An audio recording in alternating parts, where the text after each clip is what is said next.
Gusto mo bang magkaroon ng sideline? Maliban sa kung ikaw ay may tindahan na gusto mo pang dagdagan ng iyong negosyo.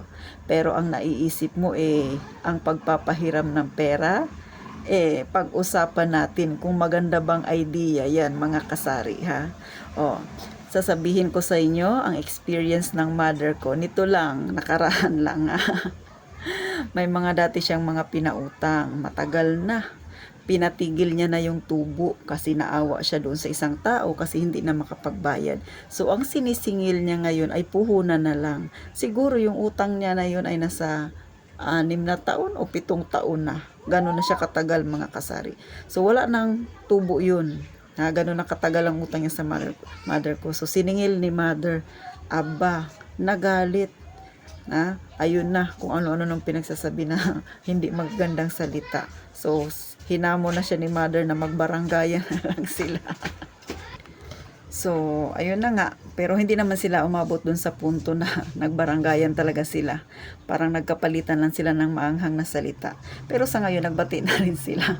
Pero nakikita niyo ibig kong sabihin, pag ikaw ay nag-isip ng negosyong pagpapahiram ng pera, marami kang magiging kasamaan ng loob. Lalo na kung kaibigan mo yan, tapos sisingilin mo pag hindi na magbayad sa'yo. Dalawa lang yan, kung hindi siya magbayad sa'yo o magkakabaranggayan kayo.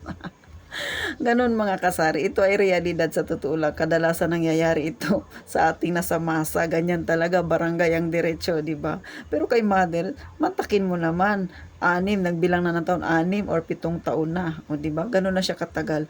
O magkano ang utang niya, ang laki-laki ng utang niya. Tapos sa loob ng 1 taon, 2 beses lang siya magbabayad. Tapos tigi 1,000. O kayo ba, 'di ba nakakatawa? Pero totoo nangyayari 'yan. Kaya kayo diyan ha, mga nag-iisip na gusto ninyong idagdag 'yan sa negosyo nyo, yung pagpapahiram ng pera. Abay pag-isipan nyo ng maigi.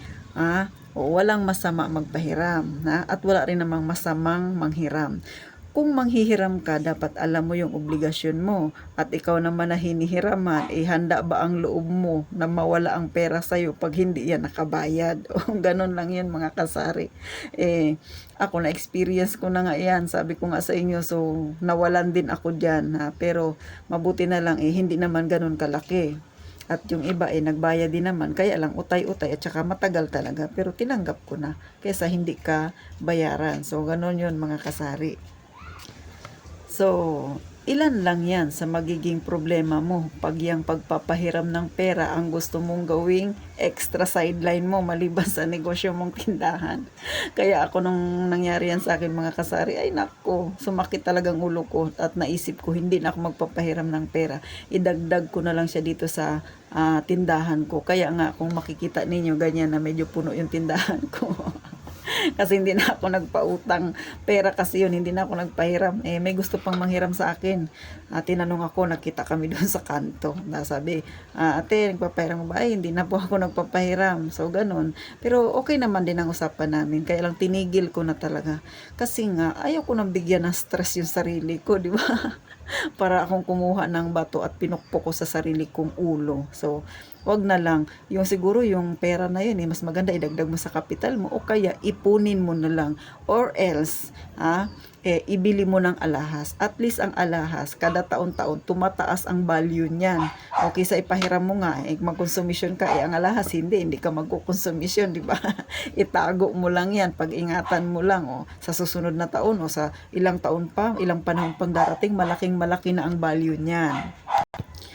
Hindi naman sa dinidiscourage ko yung iba dyan na gustong magpahiram ng pera.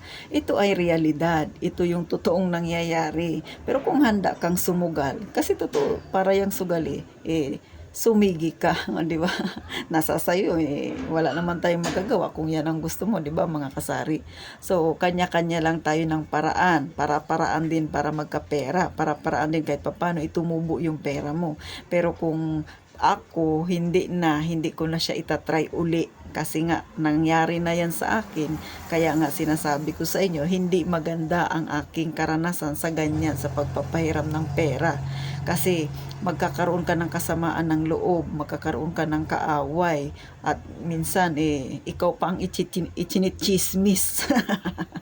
O, 'di ba? Eh, walang iniwan 'yan sa tindahan din, na yung pinautang mo na sa tindahan mo, 'pag siningil mo na, eh, ang kunat-kunat, tapos, eh, 'pag inaway mo hindi na magbayad. O kaya nga, 'di ba, 'pag may tindahan ka o kahit na anong negosyo, dapat, mahaba ang pasensya mo.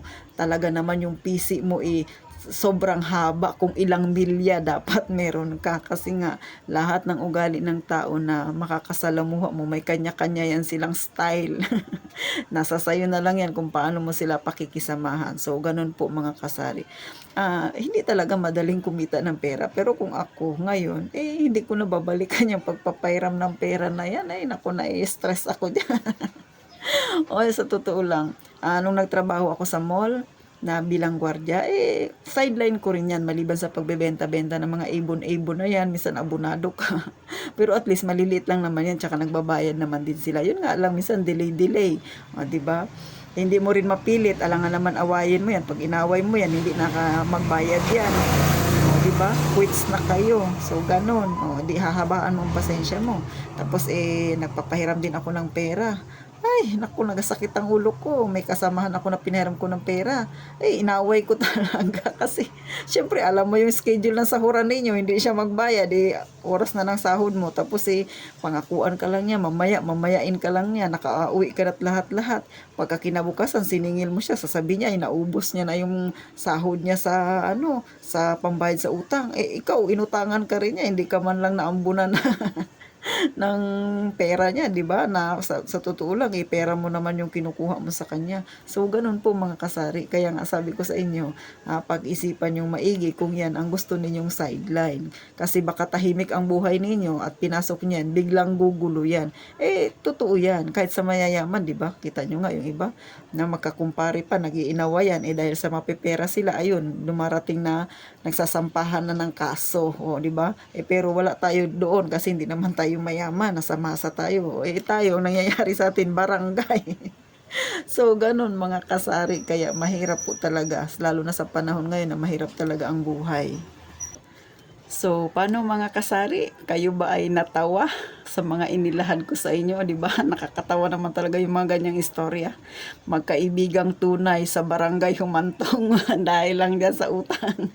So, may napulot ba kayong aral? At yung iba medyo nagising-gising, baka yan ang gusto nilang maging sideline, pag-isipan ng maigi. Pero kung para sa akin, wag na. Ilagay nyo na lang sa tindahan ninyo, o kaya mag-expand na lang kayo ng ibang negosyo, na pwede ninyong pagkakitaan, mas madaling itinda yung mga pagkain, di ba? Kesa sa pera, madali nga, mauubos lang ang pera mo diyan sa kanila, pero hindi yan babalik sa iyo ng buo, o ganon mga kasari. So thank you po sa inyong panonood. Sana magkita tayo sa susunod na video ko, at please paki-like at saka subscribe na rin ang aking maliit na channel mga kasari, para lagi tayong makapagkwentuhan ng totoong buhay natin, ng totoong nangyayari sa mga kagaya nating nasa masa. So thank you po. Ito po muli ang inyong lingkod, ang inyong pambansang tindera, ang Ate Tintin. Nagpapaalala sa inyo na sana ay mag-ingat kayong palagi, lalo na sa mga mahilig mangutang dyan sa inyo na hindi nagbabayad, So, paano po? Sa susunod ulit mga kasari, paalam.